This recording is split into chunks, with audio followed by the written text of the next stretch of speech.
ఈ సంఘటన మన ఇండియాలో యూపీ లక్నో హైవేలో అయితే జరిగిందండి.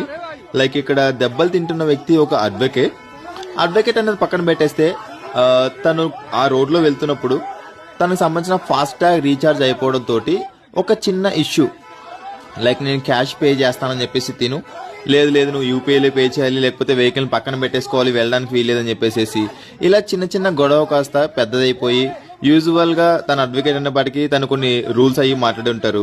వాళ్ళకి ఈగో ఎక్కడో హట్ అయిపోయి టోల్స్ ఇబ్బంది వచ్చేసి చితక్ కొట్టడం అని చెప్పేసి జరిగిందండి. అలా కొట్టిన తర్వాత అతని దగ్గర నుంచి మళ్ళీ నువ్వు సారీ చెప్తావా లేదా అని చెప్పేసి మళ్ళీ ఒక రోడ్ గుండాలాగైతే ఆయన పైన బిహేవ్ చేయడం అని చెప్పేసి జరిగింది. ఇలా బిహేవ్ చేసిన తర్వాత ఈ వీడియో సోషల్ మీడియా మొత్తం అంతా కూడా విపరీతంగా వైరల్ అయిపోవడం అని చెప్పేసి జరిగింది. వైరల్ అయిన తర్వాత సంఘటన ఇప్పుడు ఒక్కసారి చెక్ చేయండి. ఇలాంటి సంఘటనలు నేషనల్ హైవేస్ లోనే జరుగుతూ ఉంటే నిజంగా టోల్ గేట్స్ దగ్గరికి వెళ్ళంగానే ఏదైనా ఒక ప్రాబ్లం వచ్చినప్పుడు ఇలాగే బిహేవ్ చేస్తారండి. నేను కూడా ఎన్నోసార్లు ఇలాంటి ఫేస్ చేశాను. అండ్ మనలో కూడా ఎంతో మంది ఇలాంటి ప్రాబ్లమ్స్ అని చెప్పేసి అయితే ఫేస్ చేసి ఉంటారు. లైక్ ఒక వాహనదారుని లేదా ఒక డ్రైవర్ని ఎంత దారుణంగా బిహేవ్ చేస్తారంటే, ఎంత దారుణంగా వాళ్ళు ఇచ్చే ఇది ఉంటుందంటే ట్రీట్మెంట్ అనేది చాలా వరస్ట్గా అని చెప్పేసి అయితే ఉంటుంది. అండ్ ఈయన మీద చేయి చేసుకోవాల్సినంత అవసరం లేదు. అక్కడ మాటలతో ఉన్నంత వరకు కూడా ఫైన్.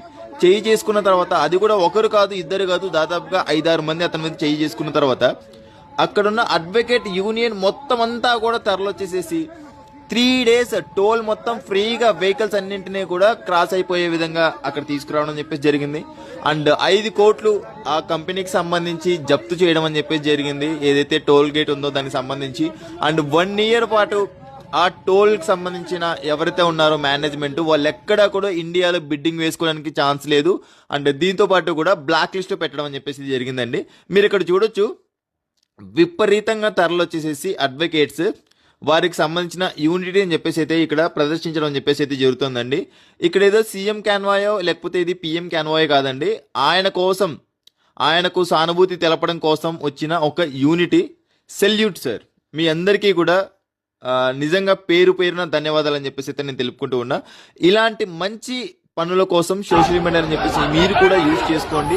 అండ్ పనికిమాలిన వాటి కోసం యూజ్ చేసుకోకుండా ఇలాంటి మంచి కార్యాల కోసం మీరు యూజ్ చేసుకుంటే ఖచ్చితంగా ఏదో ఒక రోజు మీకు రిజల్ట్ అనేది ఉంటుంది.